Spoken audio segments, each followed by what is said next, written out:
Welcome into another edition of Spits and Suds. So great to have you with us. I'm Gavin Spittle of 1053 The Fan. Great to have my co-host along today. He's our NHL insider from EP Rinkside, from his Substack, Shap Shots.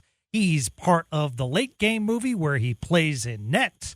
And he also is a co-author of an amazing book called We Win Here, the story of the Texas Stars with some great Dallas Stars story. He is Sean Shapiro. How are you?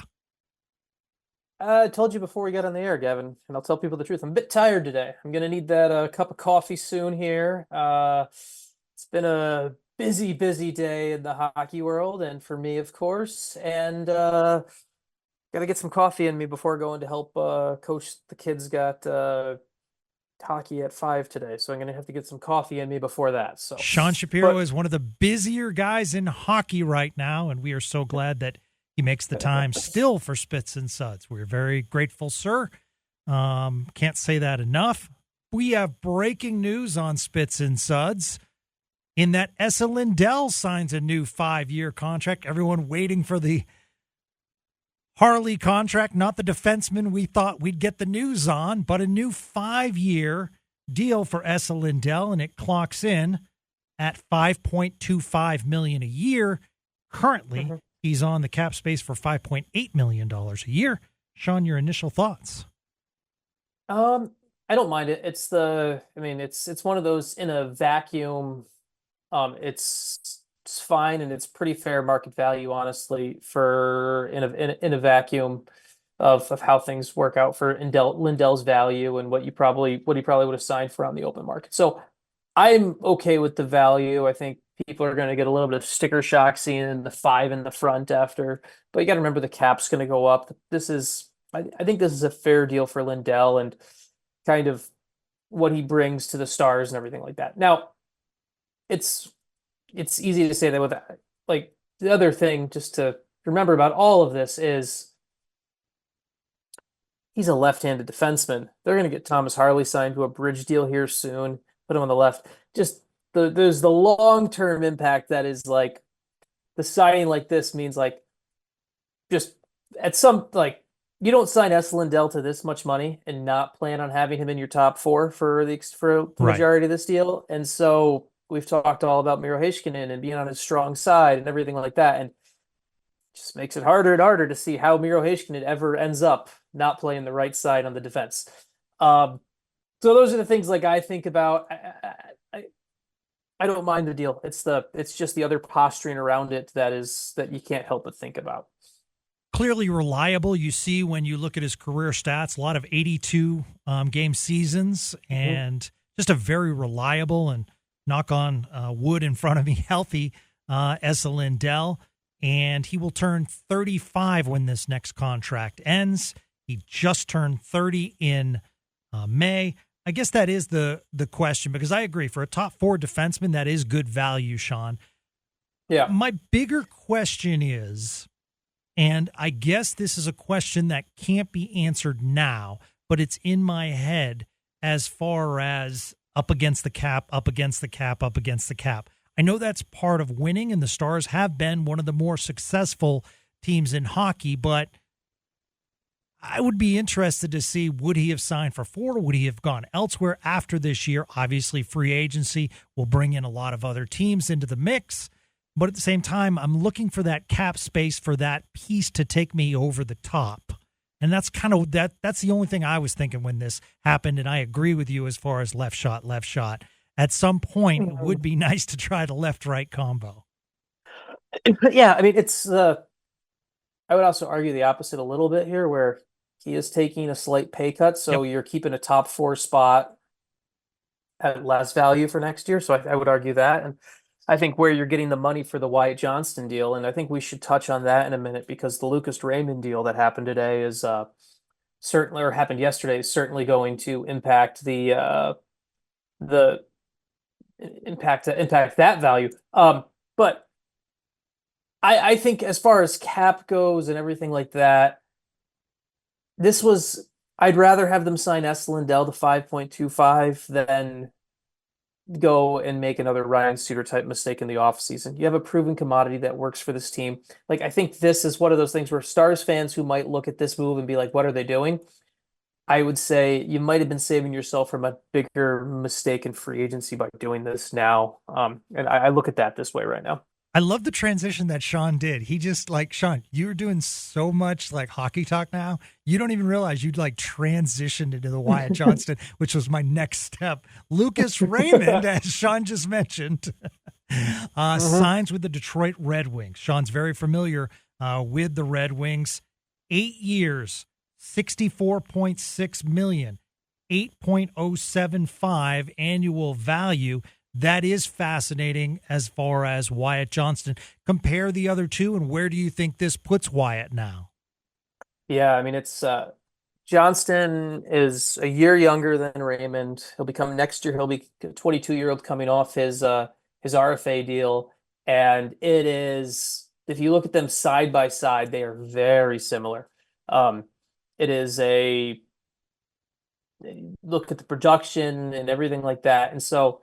If Raymond's getting the $8 million per year for over 8 years like this, and if Johnston goes out and has another Wyatt Johnston type year, we're looking at this Raymond deal as just where negotiations even start for Wyatt Johnston next year. And so, like, Wyatt Johnston is going to be, we may be looking at a $10 million, like, if a long-term deal for Wyatt Johnston, we may be looking at a $10 million deal realistic value for Wyatt Johnston. That's not out of the realm of possibility. He's going to get paid with a capital P. So I guess the question is, and it takes two sides to tango, Sean, but, you know, we've dealt with this on 105.3 The Fan where we've asked Stephen Jones point blank, why not earlier with Dak? Because the number just kept going up and up and up. So I guess the question is, if they knew Raymond was coming, and it would take Johnston's side to also say, sure, we'll play ball. Do you think the Stars reached out and said, hey, we'll give you a long-term deal at 7.5, let's just say?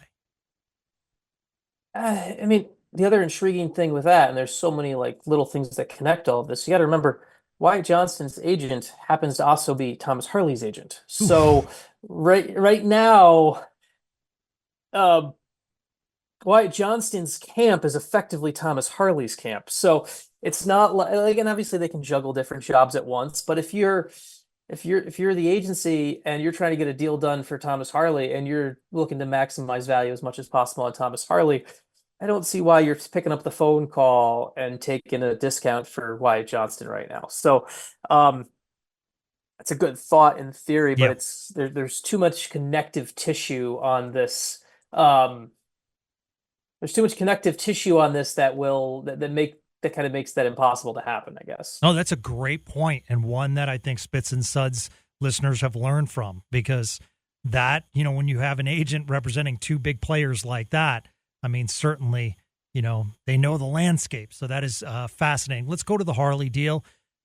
Yeah. Short-term cap, like salary based on cap, should I say?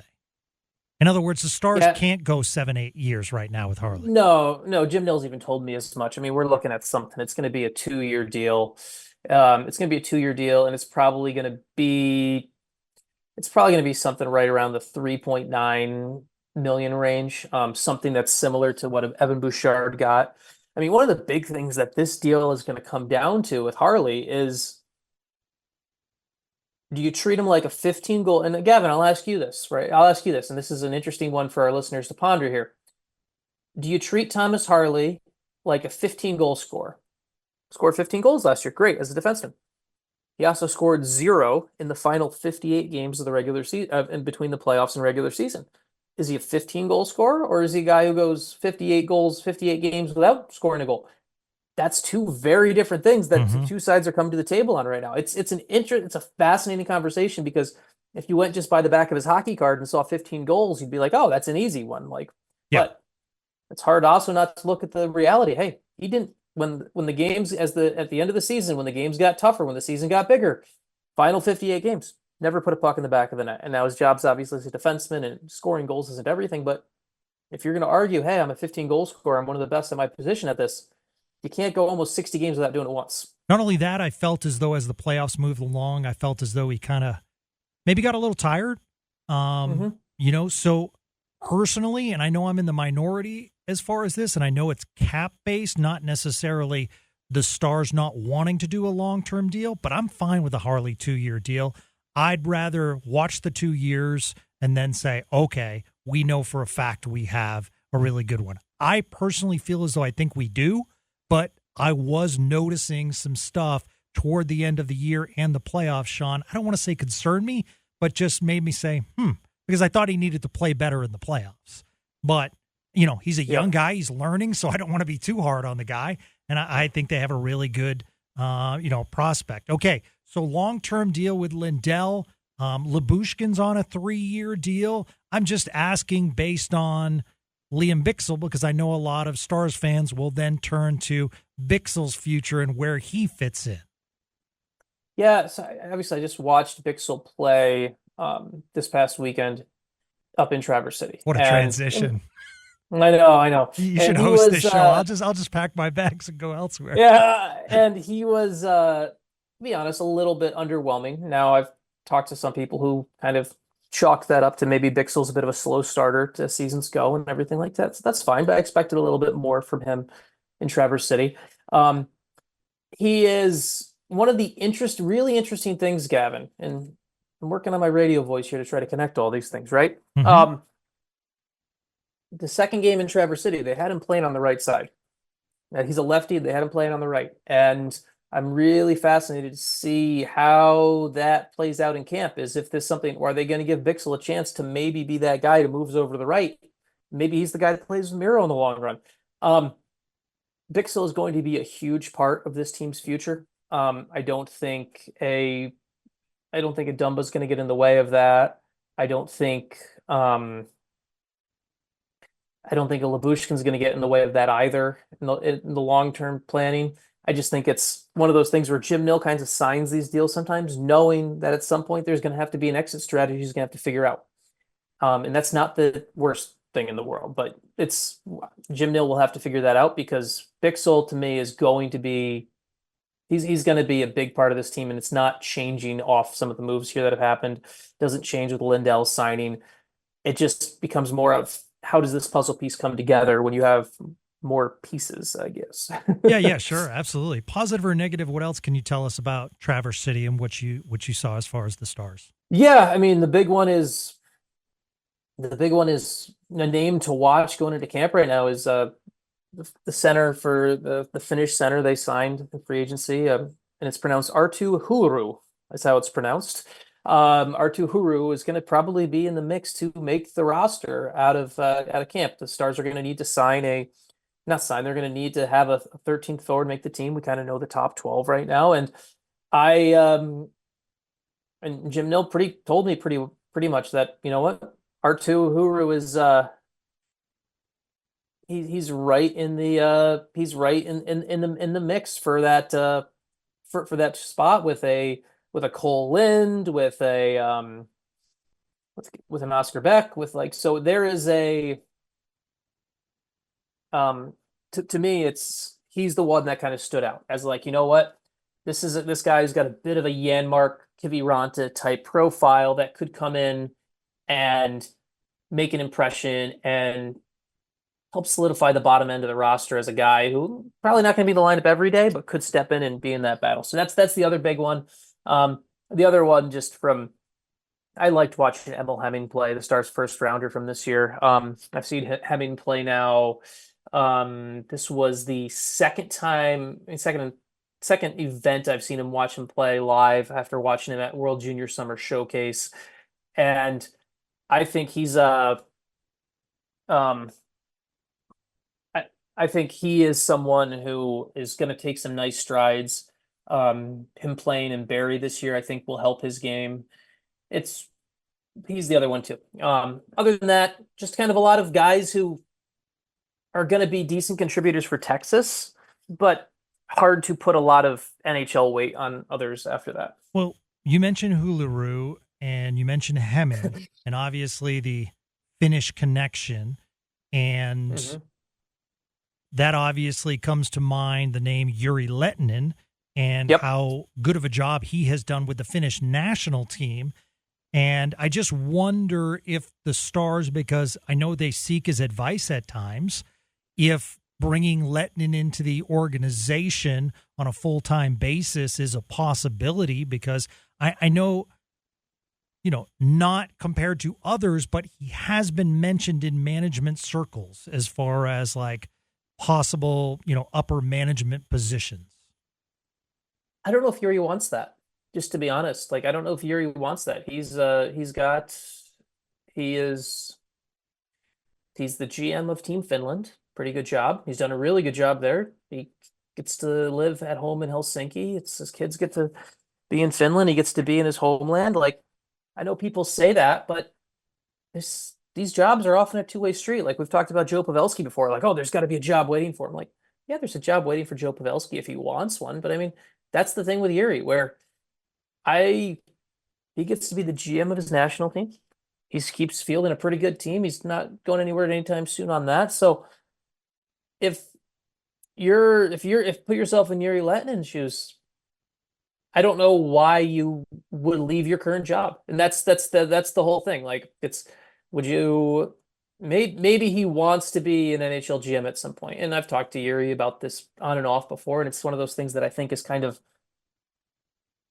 he likes there's more security being the GM of Team Finland than there is of an NHL GM. Let's just call it what it is too on that. So I think you have to think about it that way. It's just because a job is available doesn't mean that someone is trying to knock down a door to get it. We also, Sean, have another contract that's up in the air that has a Stars link to it, and that's Bruins goaltender Jeremy Swayman. I mean, Harley's probably number 2 as far as biggest restricted free agent names out there. No? Yeah, I mean, Who else? Moritz Seider still has to sign. Okay, yeah, that's true. Good point. Yeah, Seider's still out there, so that's that one is I would put Swayman as 1. Swayman is 1. Yeah, but then Seider is probably 2 right now when you look at that. So there is chatter that the Bruins are having conversation with Swayman's camp. Obviously, if signed, he becomes the full-time number 1 in Boston. But I'm keeping an eye on that. I saw the Saros signing. Interesting what Swayman signs for, because I'm looking at Jake Oettinger, because this is a big year for Jake as far as salary as well, since he will still be a restricted free agent, but he is up after this year. Yeah, the Swayman deal is definitely going to impact what Oettinger's market looks like. And also, it's going to be an interesting thing to shape how teams look at goaltending money, right? Like, yes, the Panthers won the Stanley Cup last year with Bobrovsky making more than $10 million per year. But when you look at what's really happened with Bobrovsky recently in season, like that $10 million investment has not been the greatest in season. He's had some up and downs. So there are definitely. It's not Jeremy Swayman. It's more so the question of, is any goalie worth that much in today's NHL? And that's the question that Swayman's camp and the Bruins will have to figure out, right? And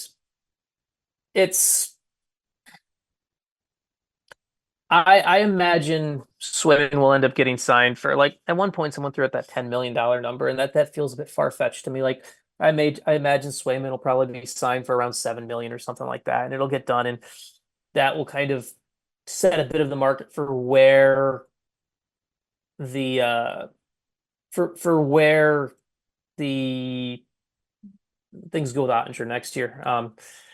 But I don't think Swayman. I think Swayman gets done before opening night. I think it might be late. I think it's something that might go up until the 11th hour. But I don't think the Bruins go into opening night of the season without Swayman signed. Nice.